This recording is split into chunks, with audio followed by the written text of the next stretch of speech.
तो आज के इस वीडियो में मैं पॉलीमर्स चैप्टर के क्लासिफिकेशन का ट्रिक्स बताने वाला हूँ। तो देखो, पॉलीमर्स चैप्टर जो है इसके जैसे कि जो भी नए स्टूडेंट को बताना चाहता हूँ कि मैं यहाँ पे स्पेशली आप लोगों को ट्रिक्स बताता हूँ, ठीक है।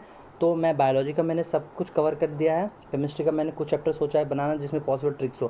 तो अब आपको खुद डिसाइड करें, अगर आपको प्रॉब्लम होता है याद करने में तो आप ट्रिक से याद कर सकते हो, ठीक है। क्योंकि ट्रिक से आप याद करोगे तो जल्दी याद होगा, और अगर MCQ सॉल्व कर लिए तो पक्का है कि आप नहीं भूलोगे ये चीज़, ठीक है। तो अब मैं पॉलीमर चैप्टर कंप्लीट करने वाला हूँ। तो यहाँ पे पॉलीमर्स के क्लासिफिकेशन जो है आपको पहले है, तो उसमें जितने भी पॉसिबल ट्रिक्स हैं मेरे अकॉर्डिंग जो मुझे लगेगा कि हाँ आपको ट्रिक्स से याद बताऊँ, तो वो मैंने यहाँ पे आपको बताया है। इस वीडियो में आपको मिलेगा, यहाँ पे देखो, ये आपको यहाँ पे लिखा हुआ दिख रहा है। तो इसके साथ ही मैं ये बताना चाहता हूँ कि अगर आपको ये सारे चैप्टर्स के PDF चाहिए पूरे क्लास 11-12 के बायोलॉजी के, अगर आपको चाहते हो कि आप जल्दी जल्दी PDF से पढ़ करके रिवाइज़ कर लो, तो आप मुझसे कांटेक्ट कर सकते हो। आपको मेरा नंबर मिल जाएगा डिस्क्रिप्शन पे, तो आप देखना। और अब आगे आप वीडियोस देखो। पॉलीमर सबसे पहले NCERT में जो आपको याद करना है, polymer are the backbone of 4 major industries. तो ये 4 इंडस्ट्री कौन कौन से हैं आपको याद करना है, paints, plastic, elastomer and fibre. कैसे याद रख सकते हो, PPEF। तो देखो, जैसे कि अभी पैंडेमिक आउटब्रेक हुआ है, जो हुआ है उसमें PPE किट आपने बहुत सुना होगा, पर्सनल प्रोटेक्शन इक्विपमेंट, ठीक है। तो ये आपने बहुत सुना होगा।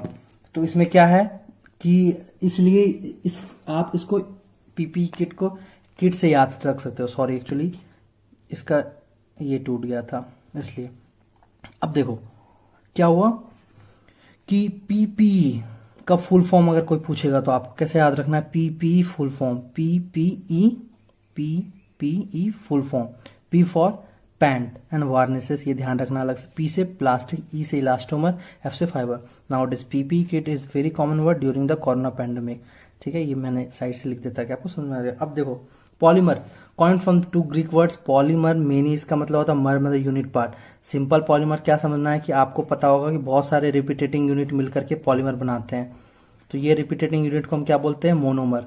तो जैसे ये सब हो गए, ये मोनोमर हो गए। और जब ये बहुत सारे मिल करके क्या बनाएंगे, पॉलीमर। और इन दोनों के बीच में ये जो बॉन्ड होता है वो कोवेलेंट बॉन्ड होता है, ये ध्यान रखना, कोवेलेंट बॉन्ड। मॉलिक्यूलर मास का ज़्यादा होता है पॉलीमर की यहाँ पे, और मैक्रोमोलिक्यूल्स भी बोल सकते हो, फॉर्म्ड बाय जॉइनिंग ऑफ, जो मैंने बता दिया, कोवेलेंट बॉन्ड, ठीक है। अब देखो आगे ट्रिक एक बताने वाला हूँ, ध्यान रखना। ये process of formation of polymer from respective monomer is called polymerization। अब देखो examples of 2 different types of polymerization, 2 different type of polymerization के एग्जांपल्स NCERT ने दिया है। पहला है आपका transformation of ethene to polythene and interaction of hexamethylene diamine and adipic acid leading to the formation of nylon 66। तो आपको दोनों याद रखना है। तो पहला क्या है, इथीन से क्या बन रहा है, पॉलीथीन पॉलीमर।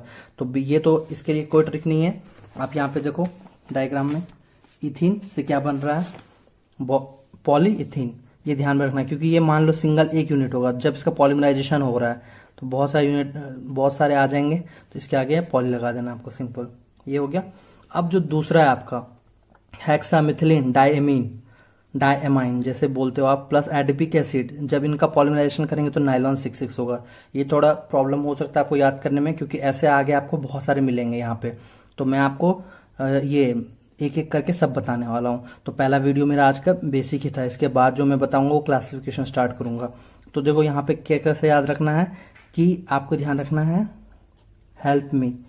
कोई अगर आपसे हेल्प मांगेगा तो क्या बोलेगा, हेल्प मी।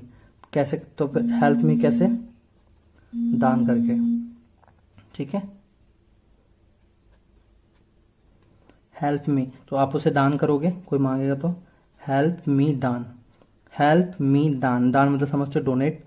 हेल्प मी दान, क्या क्या ध्यान रखना है आपको, हेल्प का H लेना है, मी का M से ध्यान रखना है, एंड दान DAAN। अब देखो सब कुछ मैंने लिख दिया, हेल्प का H, मी का M, दान।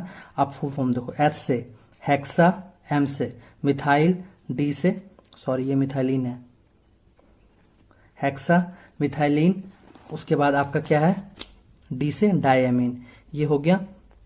HMD से क्या दिया, हेक्सा मिथाइलिन डायमीन, किसके साथ होकर के, AA मतलब एडिपिक एसिड, और क्या बनाएगा आपका, नाइलॉन 66, ठीक है। तो देखो क्लासिफिकेशन ऑफ पॉलीमर, तो classification on the basis of, 2 basis आज हम डिस्कस करने वाले हैं। Classification on the basis of, पहला है सोर्स, ठीक है। और दूसरा हमारा है classification based on structure of polymer, structure of polymer और सोर्स। तो इसमें 3 टाइप्स की यहाँ पे आपको पहला करना है। सोर्स में देखो natural, semi synthetic and synthetic. तो ये कॉमन है, इसमें आप ट्रिक से मत ध्यान रखना, 1 2 बार पढ़ो समझ में आ जाएगा। नेचुरल पहला है, सेमी सिंथेटिक एंड सिंथेटिक। फिर भी अगर याद नहीं हो रहा है आपको, प्रॉब्लम है, तो NSS ध्यान रख सकते हो। NSS, N से नेचुरल, S से सेमी सिंथेटिक और S से सिंथेटिक। और दूसरा है हमारा classification on the basis of structure of polymer. तो इसमें 3 कौन से हैं? लीनियर, ब्रांच्ड, तीसरा क्रॉस लिंक्ड और नेटवर्क पॉलीमर। यहाँ पे देखो लीनियर, डायग्राम से ही देखो, ब्रांच्ड और ये क्रॉस लिंक। तो ये आपको डायग्राम से क्लियर होगा, ठीक है। अभी मैं आपको एग्जांपल्स के ट्रिक्स बताऊंगा, आगे देखना। अभी तो सबसे पहले चलते हैं, तो मैं ना ये इसको, इससे पहले मैं इसको बता देता हूं कि ये इजी है।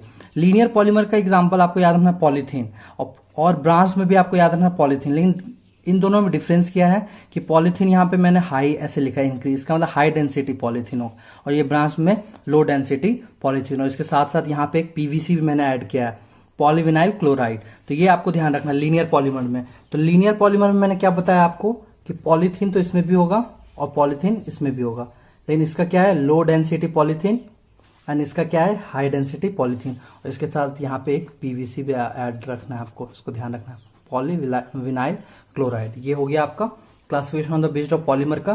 पहला लीनियर, जो मैंने बताया आपको, linear, branch and cross link.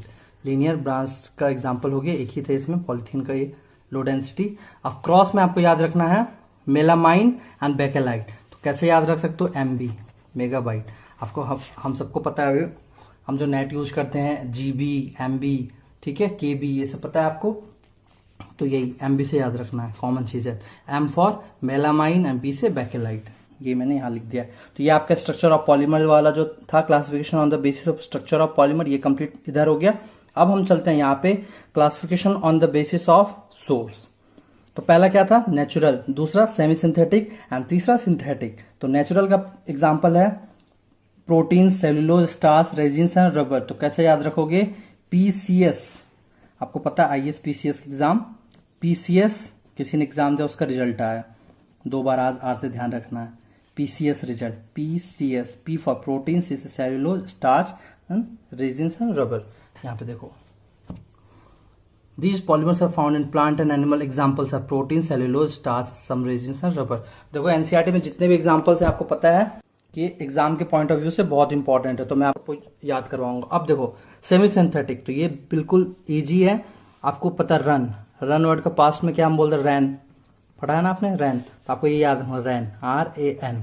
अब आगे मैंने सेलुलोज ऐड किया यहाँ पे, तो ये क्यों किया है तो मैं आपको बताता हूँ। पहले तो R से आपको याद रखना रेयन, R से क्या ध्यान में रखना है? रेयन, RAN ऐसे लिखा है। R से आपको रेयन, A से एसीटेट और N से नाइट्रेट। इतना समझ में आ गया? अब देखो नाइट्रेट और एसीटेट के आगे आपको सेलुलोज लगा देना है, ध्यान रखना है ये, ठीक है। अब ये जो दोनों है रेयन और सेलुलोज एसीटेट, यहाँ पे देखो उसको पढ़ो। Cellulose derivatives as cellulose acetate, या फिर इसको ही रेयन बोलते हैं, तो आपको सब कुछ याद होना चाहिए। And cellulose nitrate are the usual examples of this category. और मैंने आपको कैसे बताया? RAN, और आगे मैंने आपको क्या बताया? सेलुलोज लगाने। अगर सेलुलोज लगाओगे तो R से तो रेयन हो गया, सेलुलोज एसीटेट और सेलुलोज नाइट्रेट, इतना हो गया। अब आपका लास्ट हमारा क्या है? Synthetic polymer. तो इसके एग्जांपल्स भी बहुत ईजी हैं। यहाँ देखो सिंथेटिक पॉलीमर्स के एग्जांपल आपको याद रखना है। PNB, Punjab national bank, Punjab national bank, PNB जानते हो, PNB Punjab national bank. P से पॉलीथीन, यहाँ पे भी आया, ध्यान रखना है, यहाँ पे पॉलीथीन आ रहा है, लेकिन यहाँ पे ऑब्लिक, ये ऑब्लिक बोल रहा हूँ, साइड में क्या? प्लास्टिक। लेकिन वहां पे क्या था? पॉलीथीन का एक हाई डेंसिटी पॉलीथीन था एंड एक लो डेंसिटी। जो आपका लीनियर पॉलीमर था उसमें क्या था? हाई डेंसिटी पॉलीथीन, और ब्रांच्ड वाले में क्या था? Low density polythene. देखो पीछे भी बताया, ये ध्यान में रखना है। लेकिन अब यहाँ पे हमारा जो ऑन द बेसिस ऑफ हमारा क्या था? सोर्स था, उसका 3 टाइप मैंने बताया, natural, semi synthetic and synthetic. तो ये दोनों कंप्लीट कर दिया। अब हमारा लास्ट ये है सिंथेटिक। सिंथेटिक कैसे याद रखो? PNB पॉलीथीन, N से नाइलॉन 6, B से ब्यूना S, कैसे बोलना है आपको, ठीक है। ये क्या होता है? देखो सब कुछ सिंथेटिक है यहाँ पे, ये सिंथेटिक फाइबर है ये सिंथेटिक रबर है, यहाँ पे पढ़ना ध्यान रखना, क्योंकि सब कुछ ट्रिक से नहीं कर सकते हो आप, सब कुछ ट्रिक ऐड करूंगा कंफ्यूजन होगा, इसलिए जो ट्रिक से पॉसिबल ही होता है वही बताता हूँ। पॉलीथीन, नायलॉन और ये ब्यूना, बूना, ये हो गया, ये रबर हो गया, ये फाइबर हो गया। तो ये आपका सिंथेटिक भी कंप्लीट हो गया। नेक्स्ट क्या था हमारा, classification based on the polymer, जो मैंने आपको बताया था, linear, branch and cross link. ये डायग्राम से भी क्लियर हो जाएगा, ठीक है। देखो, classification on the basis of mode of polymerization, तो यहाँ पे दो टाइप के हैं, एक एडिशनल, एक कंडेंसेशन। अब यहाँ पे एनसीईआरटी ने इसके बाद में लिखा था, जब ये कंप्लीट होने के बाद एनसीईआरटी ने लिखा है, the addition and condensation polymer are nowadays also referred as chain growth polymer and step growth polymer. तो ये ध्यान रखना इनको आजकल हम क्या बोलते हैं, chain growth and step growth, NCERT का दिया हुआ। तो अब देखो, एडिशनल पॉलीमर के एग्जांपल आपका polythene, Buna S, Buna N, ठीक है। इसको मैं बूना बोल, आपको जैसे बोलना है ब्यूना, बूना, ठीक है। तो देखो, अब पॉलीथीन ये होता है होमोपॉलीमर और ये होते हैं कोपॉलीमर। तो कैसे याद रख सकते हो इसके एग्जांपल, तो सिंपल आपको ध्यान में रखना है। आपने एबीपी न्यूज जानते हो, चैनल एबीपी न्यूज जानते हो, तो ABP, A for addition, addition का एग्जांपल है, बी से क्या हो गया बूना, एक एस हो जाएगा और एक एन हो जाएगा, ठीक है। और पी से आपको याद रखना पॉलीथीन, ये ध्यान है, तो एडिशन पॉलीमर का एग्जाम्पल याद हो जाएगा आपको, ठीक है। अब यहाँ पे देखो बूना एस का यहाँ दिया हुआ है कि कैसे बनता है ये, तो 1,3-ब्यूटाडीन प्लस स्टायरिन मिलकर के बूना एस बनाता है। तो कैसे ध्यान रखना, तो देखो बूना एस है, तो मतलब ये और ये मिलकर के ब्यूना एस बनाएगा। बी से क्या होता है ब्यूटाडीन और एस से क्या होता है स्टायरिन, तो इसीलिए बूना एस। तो बूना में बी आता है, तो बी से ध्यान रखना ब्यूटाडीन, और आपका ये एस है स्टायरिन, इसी के नाम से, ठीक है, ऐसे ध्यान रख सकते हो।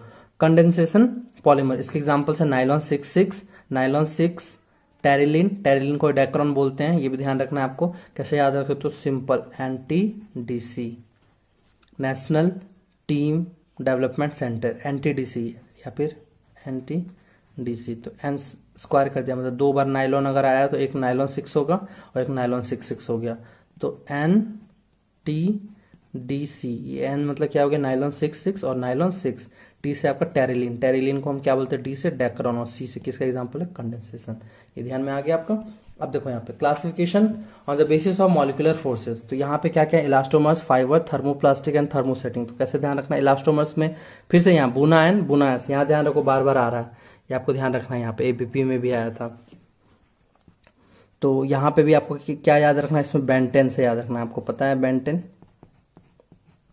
बेंटेन, तो ऐसे ही मैंने बोला बेन से याद रखना है, यहाँ 2 बार लगा दिया, मतलब बूना एन, बूना एस, ई से इलास्टोमर, ई से क्या है हमारा इलास्टो, एन से नियोप्रिन, ये ध्यान रखना। अब फाइबर्स, फाइबर का एग्जांपल है नाइलॉन 66 और फिर टेरिलिन। नाइलॉन 66 को यहाँ पे पॉलीएमाइड लिखा हमने और टेरिलिन को हमने लिखा पॉलिस्टर। अच्छा ये देखो पॉलीएमाइड कैसे हुआ, नाइलॉन 66 जब मैंने आपको इसका फॉर्मेशन बताया था, तो मैंने एक चीज बताया था, ये ऐसे बनता है, hexa methylene diamine plus adipic acid से बनता है नाइलॉन 66। तो यहाँ पे एमाइड आया था, तो यहाँ ध्यान रखना है आपको पॉलीएमाइड, ऐसे ही टेरिलिन में पॉलिस्टर ध्यान रखना है। लेकिन आपको ट्रिक में बता देता हूँ क्या याद रखना है, टोल फ्री नंबर, टी से आपको याद रखना है टेरिलिन एक, एफ से याद रखना आपको फाइबर के अंदर आएगा ये, और एन से याद रखना आपको नाइलॉन, और ये आपको पॉलीएमाइड ध्यान रखना है जो मैंने पहले बताया था, और यहाँ पे पॉलिस्टर एक, ऐसे ध्यान रखना ऊपर से, इसके लिए ट्रिक नहीं है, क्योंकि ट्रिक जबरदस्ती सबको कंबाइन करोगे तो कंफ्यूजन होगा। ये कंप्लीट हो गया। अब देखो थर्मोप्लास्टिक पॉलीमर्स, यहाँ पे देखो जो मैंने आपको पहले बताया था, हेक्सामिथिलीन डाइएमाइन एडिपिक एसिड नाइलॉन 66 होता है। देखो थर्मोप्लास्टिक पॉलीमर, इसमें भी देखो थर्मोप्लास्टिक आ रहा है, पी से प्लास्टिक होता है, सारे एग्जांपल्स के पी से ही होंगे, पॉलीथीन, पॉलीस्टाइरिन, पॉलीविनाइल। लेकिन यहाँ पे देखो प्लास्टिक हम जनरली पॉलीथीन वर्ड यूज करते हैं, तो आपको पहला तो एग्जांपल पॉलीथीन याद हो जाएगा, दूसरा तीसरा भी इसमें पॉली सब में है, तो ये ध्यान रखना। फिर एक स्टाइरिन और एक विनाइल याद रखना अलग से, लेकिन फिर भी अगर प्रॉब्लम होगा तो याद रखना प्लास्टिक, थर्मोप्लास्टिक है तो प्लास्टिक एक पहला पॉलीथीन आ जाएगा, दूसरा भी पॉली आएगा, तीसरा भी पॉली आएगा, लेकिन हमें इसके क्या याद रखना है, VS, वेरी स्पेशल, एक V लगाना है, पॉलीविनाइल हो जाएगा, और एक S लगाना है, ऐसे स्टाइरिन, कैसे भी कर सकते हो, सिंपल भी ध्यान रख सकते हो पॉली के साथ या फिर ऐसे। अब देखो लास्ट थर्मोसेटिंग पॉलीमर, तो इसका एग्जांपल क्या है, पहला बेकेलाइट है, दूसरा यूरिया फॉर्मल्डिहाइड रेजिन्स। तो कैसे याद रखोगे, तो आपने एक बफर वर्ड सुना है केमिस्ट्री में, आपने पढ़ा होगा बफर्स, सुना है ये वर्ड बफर्स। आपको अब से इसका स्पेलिंग ऐसे याद रखना, ध्यान में रखना, बफर BUFRS बफर्स। एस से आपका हो गया सेटिंग, सेटिंग मतलब थर्मोसेटिंग, ये ध्यान रखना है, ठीक है। बफर्स में आपका BUFRS आ गया, तो एस से क्या याद रखना है, सेटिंग, थर्मोसेटिंग मतलब। यहाँ प्लास्टिक पी से ही था, इसलिए मैंने यहाँ पे ऐसे बता दिया कि आपको प्लास्टिक से पी होता है, पॉलीथीन पॉलीस्टाइरिन सब में PP आ रहा है, तो ऐसे ध्यान रख सकते हो। और इसको थर्मोसेटिंग में तो बफर में बी आपको याद रखना बेकेलाइट, और आपका UFR हो गया मतलब यूरिया फॉर्मल्डिहाइड रेजिन्स। क्या मैंने बताया, BUFRS buffer, bakelite, urea formaldehyde resins किसके एग्जांपल है, सेटिंग के, सेटिंग मतलब थर्मोसेटिंग पॉलीमर के, ठीक है। तो आई होप ये वीडियो पसंद आया होगा। अगर वीडियो पसंद आए तो चैनल को लाइक करना, अगर नए हो तो चैनल को सब्सक्राइब जरूर करना, कर लेना। Thank you.